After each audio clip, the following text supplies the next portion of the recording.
কোচবিহারের দিনহাটা থানা এলাকায় প্রাথমিকে চাকরির প্রতিশ্রুতি দিয়ে এক মহিলাকে ধর্ষণের অভিযোগ। ঘটনায় অভিযোগের আঙুল উঠেছে শাসক দলের এক নেতার বিরুদ্ধে। জানা যায় ওই মহিলার থেকে কয়েক লক্ষ টাকা হাতিয়ে নেওয়া এবং ধর্ষণের অভিযোগে তৃণমূলের এক নেতাকে গ্রেফতার করেছিল পুলিশ। অভিযুক্ত তৃণমূল নেতা শাসক দলের অঞ্চল সভাপতি বলে জানা গিয়েছে। অভিযোগ, পরবর্তীকালে মামলা তুলে নেওয়ার জন্য নির্যাতিতাকে মারধর করা হয়। পাশাপাশি এই ঘটনায় নির্যাতিতার বিরুদ্ধে থানায় এফআইআরও দায়ের হয়েছিল।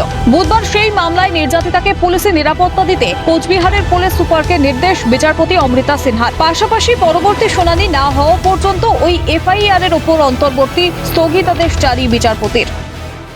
পরবর্তীকালে মামলা তুলে নেওয়ার জন্য তাকে আবার মারধর করা হয়, সেই নিয়ে এফআইআর হয় এবং পুলিশ প্রোটেকশন নিয়ে আদালতের দ্বারস্থ হয়েছিলেন কলকাতা হাইকোর্টের জলপাইগুড়ি সার্কিট বেঞ্চে মাননীয় বিচারপতি অমৃতা সিনহা। তিনি পুলিশ প্রোটেকশন দিয়েছেন এবং পুলিশ প্রোটেকশন দিয়ে সুপ্রিম কোর্টের যে গাইডলাইন রয়েছে, উইটনেস প্রোটেকশনের আন্ডারে যে গাইডলাইন রয়েছে, সেই গাইডলাইন অনুযায়ী নির্দেশ দিয়েছে এসপি কুচবিহারকে যাতে কোনোভাবে না ভিকটিম গার্ল অর্থাৎ যে ধর্ষিতা হয়েছেন তাকে কোনোভাবে যাতে না আর কোনো রকম ফার্দার কোনোভাবে তাকে না টর্চারের মধ্যে পড়তে হয় এবং যাতে তাকে পুলিশ প্রোটেকশন দেওয়া হয়। এই ভিকটিম গার্লের এগেনস্টেই, এই ধর্ষিতা মহিলার এগেনস্টেই এফআইআর করা হয়েছিল।